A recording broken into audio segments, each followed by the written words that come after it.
Welcome to Community Insight. I am your host, Reverend Dr. Rodney Coles. We are thanking you for listening to this broadcast as we are bringing information to the community. Today we have a special guest on this show again, a person I have getting to know for a couple of years, and the things she does, we truly thank God for her. Her name is Miss Pam. Miss Pam, welcome to the Insight broadcast. Thank you for having me.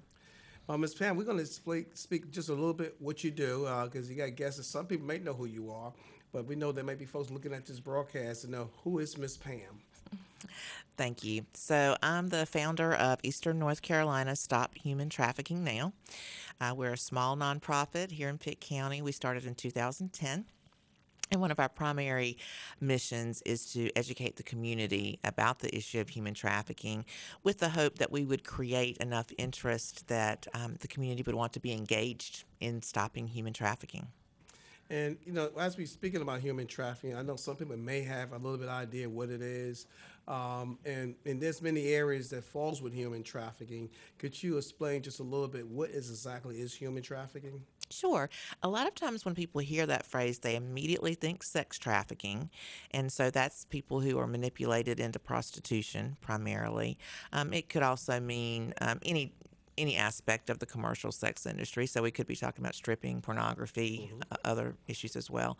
A lot of times the issue that gets sort of left behind is the issue of labor trafficking, which is when people are forced into servitude in a job situation. So that here in our area, many times it's going to be in the agriculture industry, particularly when we're talking about many of the migrants who have come to our state to work in that industry. But it can also be in other industries, poultry, the restaurant industry, nail salons, a variety, pretty much any industry where a lot of low-wage labor is required. And I'm going to speak a little bit about it because, human trafficking that goes on in our community, some people may know is going on. It's $1 billion business for folks out there. I watched the movie. It was a true story, and my wife and I sat there and watched it. We couldn't let our daughters watch it. It was a little young. And speaking about human trafficking, is how they capture these people, how they hold them, and they're making profit. And a lot of times you even have law enforcement that sometimes was involved with that. Also, you have pastors was doing it as well. That was doing it. But there's so many things that are going on with human trafficking. As you say, it could be sex, it could be labor trafficking as these folks coming in and they're doing labor. Like, why is this child's not in school? I always ask that question when I'm giving out food. Why this child's not in school? Because I'm doing food on a weekday, beginning of the week, and it's 8 o'clock in the morning because I had to drop mine off before I get out there. Why this child's not in school? So those are questions that people should be kind of looking at when they see that. And I do want to bring towards you that I know that you have training, and I would say I went to one of your trainings. I learned a lot. As pastors, we don't know it all. We may understand the Old Testament and the New Testament, and we go through. You can read a scripture, and so many messages could come out that one scripture, but not have the understanding about human trafficking, what's going on. And I like it if you could just speak a little bit about your training. You have a training to help people understand that, Miss Pam, and I really enjoyed that training. Me and Rabbi was there, like one of your trainers. Wonderful. Yes. I do want to say that the Bible talks real specifically about labor trafficking, especially in the Old Testament. It talks very specifically about being sure that you pay wages that you owe to your workers, and taking care of widows and orphans and various aspects. But we do offer a community training for free once a quarter. It is at Shepherd Memorial Library. Our next one is in April. It's a 2-hour training. And one of the things that we always make a part of that is we talk about specific cases that happened in North Carolina because one of our barriers, one of our battles, so to speak, is convincing people. They believe it happens in India and Africa and China, but they have a really hard time believing it happens in North Carolina, especially right here in Pitt County.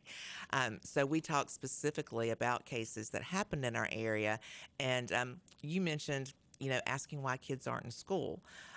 There was a specific case right in Cumberland County that sadly involved a pastor who required his church members to work in businesses that he owned. And also the children of his church members were required. And so there were these 8, 9, 10 year old children that are working in fish markets in Cumberland County, cutting up fish and, carrying around these big crates of fish, as you said, during Hmm. work days. And one of the points that I always make during our trainings are that, yes, certainly I hold that pastor and his colleagues responsible for the wrongs that they did to these children, but I also hold responsible every community member who walked in that fish market and saw those children working during the day and didn't do Say nothing. anything. How many hundreds of people saw those kids? And so when I say that what we're trying to do is create a community response, that's what I mean is that if you see something that's not right, so many people in our society have this mindset that they should mind their own business, Mm. that they should keep their nose out of it. And we're really trying to change that and help people understand it is your business. And, not only is it a moral obligation, but any adult in North Carolina who sees a child being abused is a legally mandated reporter to DSS. So, That's right. that's one of the things that we really want to create is this engagement from the community. One way we do that as well as the trainings that we do is we've had a couple of documentary screenings. Mm. There's a documentary called Be the One. And its focus is it shares several different stories of human trafficking that happened where the reason that the victims were rescued, the reason that the perpetrators were arrested is because one person from the community saw something that wasn't right and reported it. And all it takes is that one person. To make a And, difference. we want our listeners, we want you to be that one person. And I want to emphasize that, you can do that anonymously. There's a human trafficking hotline you can call, and it's easy to remember. It's 888-3737-888. And you can call that number and say, I saw this at this address, and it made me uncomfortable. And you don't have to worry about proving that it's human trafficking. It's not our job as community members to prove it, right? It's our Right. job to report a suspicion. And if law enforcement goes and they find out human trafficking's not going on, you know what? They're going to be happy. They're not going to That's be right. mad that someone called and made a report. They're going to be happy that human trafficking's not happening there. So I just want to encourage people to be willing to make that call. And I want to encourage people, too, that that's what their responsibility is to make a call. Their responsibility is not to intervene. Hmm. It is not to confront a potential Hmm. trafficker. It's not to, if they were in this fish market, to go, you come with me. I'm going to take you. No. Their job Just to is report it. is not to be a hero, not to intervene, but to simply report it. I come from a city called New York City. It's a pretty big city, and you have a lot of folks that comes in. And, we those issues happens everywhere. It's not just in the North Carolina. But I will say that people that's running away from home, or people think they're doing something good for themselves, and they're coming to different areas. I mean, I find Greenville. I've been here now going on 13 years, a few more months, and realize how this city have grown, and realize that we have these type of issues in our community. I like that there's other things that you have done, which is a key thing. I'm going to mention this briefly. Pornography is a big part to really start out of human trafficking. I think that they have, and that's what a lot of men get so caught up into that, into pornography and watching pornography. And after a while, I believe all these strip clubs, and I'm glad that in Greenville, we don't have no dance clubs. I'm so glad that they know clubs in Greenville. And you can go to Raleigh and do all that other stuff there, but we don't have it here. Dance clubs, none of that type of stuff we have in Greenville area. And I'm really so glad of that. But it starts with the pornography, and it starts a lot of times people have these addictions of pornography, and it could be passed. They don't want to talk about it. They have pornography, and I do respect Kurt Franklin. He did mention that he was addicted to that, and to how he had to overcome that. And I know one of the things that you was working on and still working on is stopping this free internet, because folks could be coming into these different areas and like putting a restriction that they can't get on pornography site. Could you give us a little information on that? Sure. So I do really appreciate that you recognize the relationship of pornography to sex trafficking, and it is so closely related in several different ways.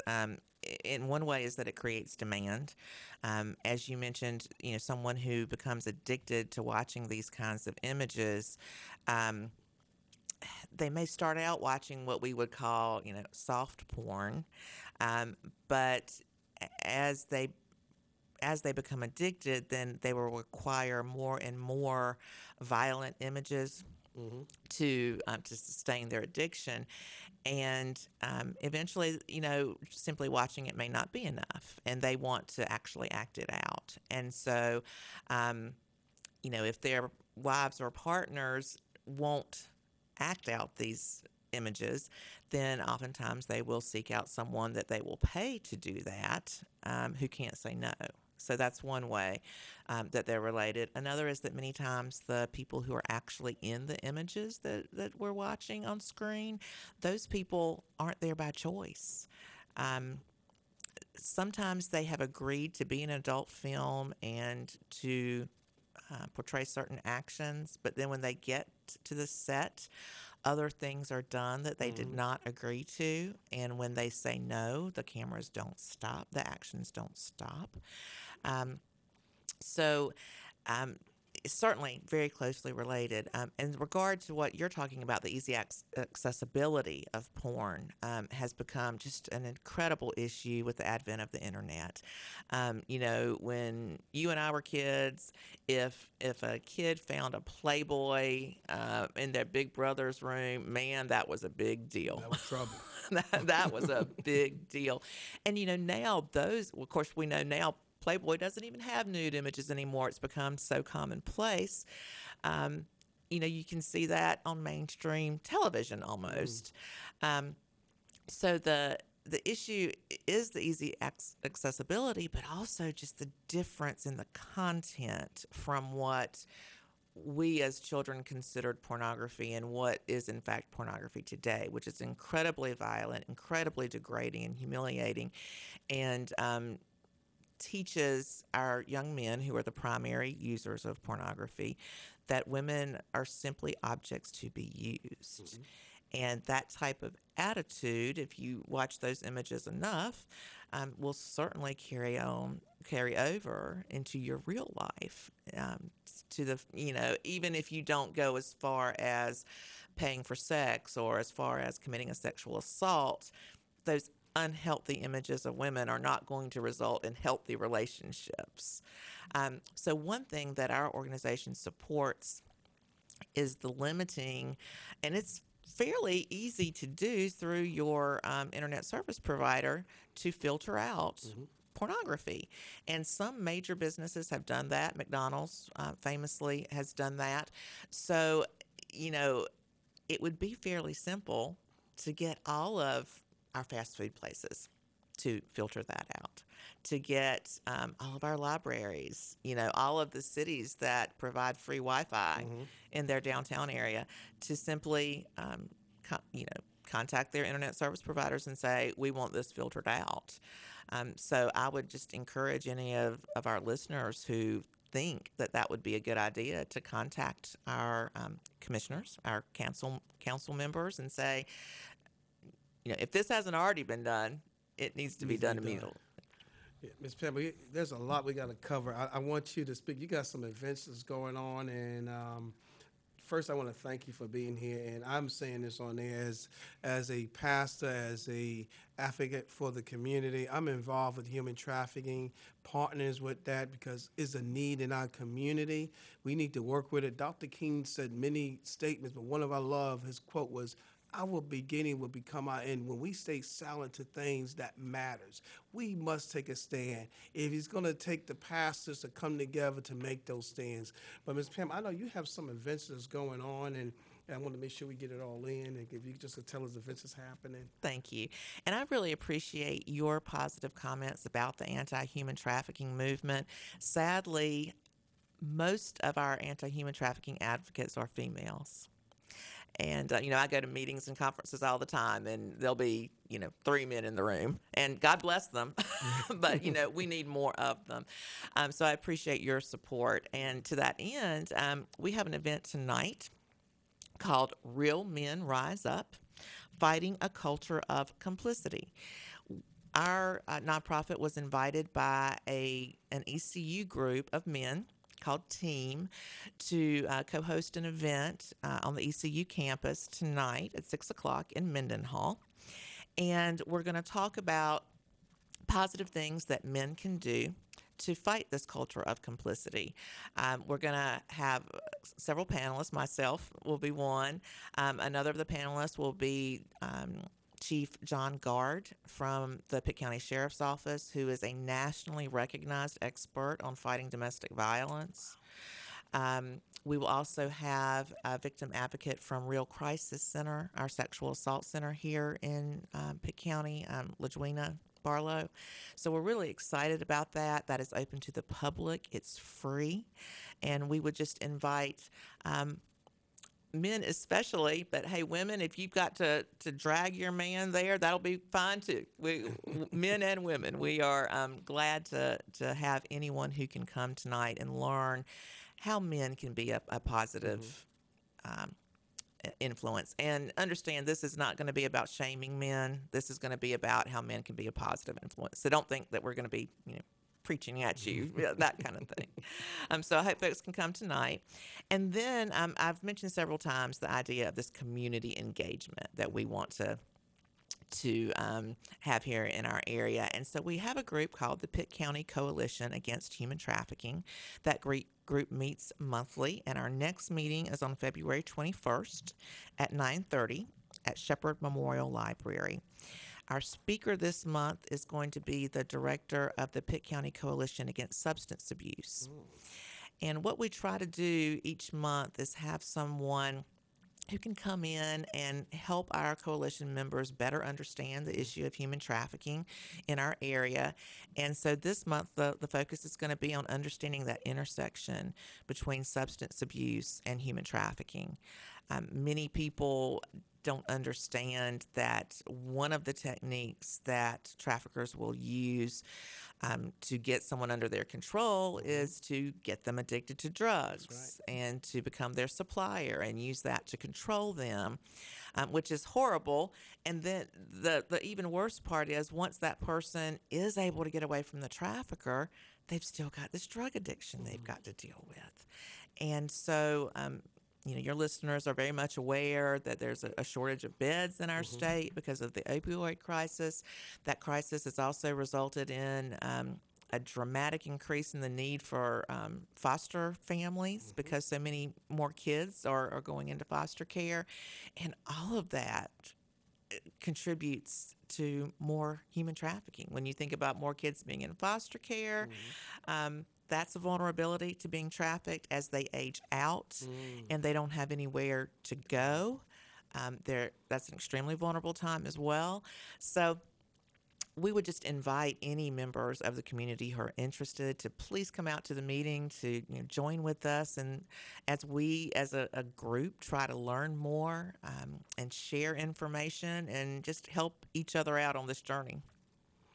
So Real Men's Rise Up is tonight at 6 p.m. at the Mendenhall. Mendenhall, and that's free. It's no charge. I like that part. That's right. And you're gonna have a panel.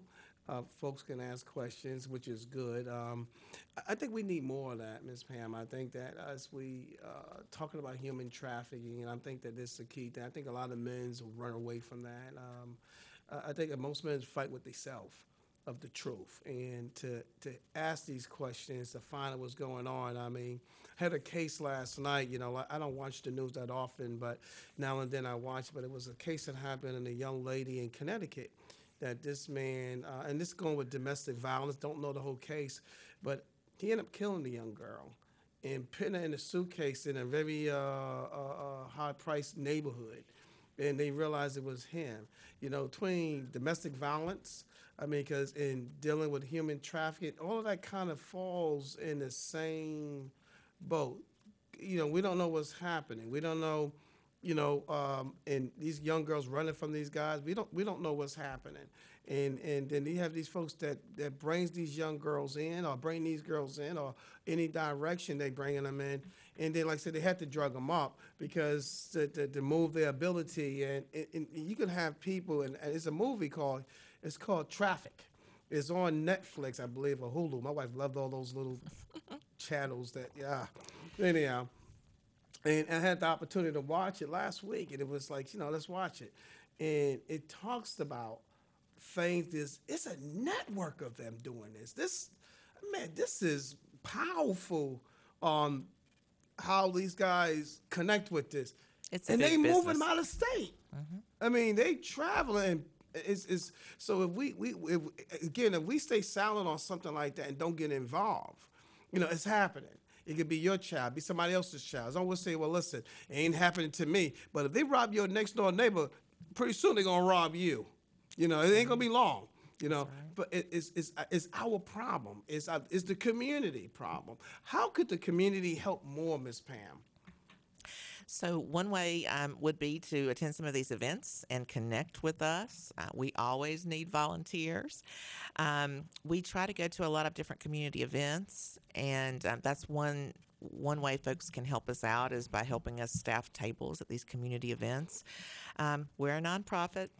So, like all nonprofits, funds are always an issue. So let me ask you, how can we get in contact with you? Because we're coming close to the end. How can we get in contact with you?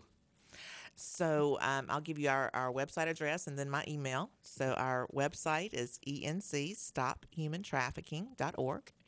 And my email is pam@encstophumantrafficking.org. And we could Google human trafficking. We'll get your website here. If you put your name, just put human trafficking. I just want to take the time and thank Ms. Pam for being on this show with us to talk about human trafficking. It is a problem in our community, in other communities, but right now we're worrying about what's in our yard right now in North Carolina, Greenville area. We have to get more involved in this here. We need those who can make monetary donation. Listen, we need funds to help things to go on in any ministry. Even myself, I cannot go to the gas station and say that Jesus paid the price. I got to put some kind of money on that credit card and put some gas in my vehicle. If you can help with a monetary donation, help with volunteer, please reach out to Ms. Pam, Human Trafficking. Get involved. It's all of our problem. It's not just a police problem. It's not just a sheriff problem. It's not just a city problem. It's our problem. We are the community. So we thank you for listening to this broadcast. Please get involved. Please come to the events. You can look up human trafficking. Ms. Pam have all of her events on the website.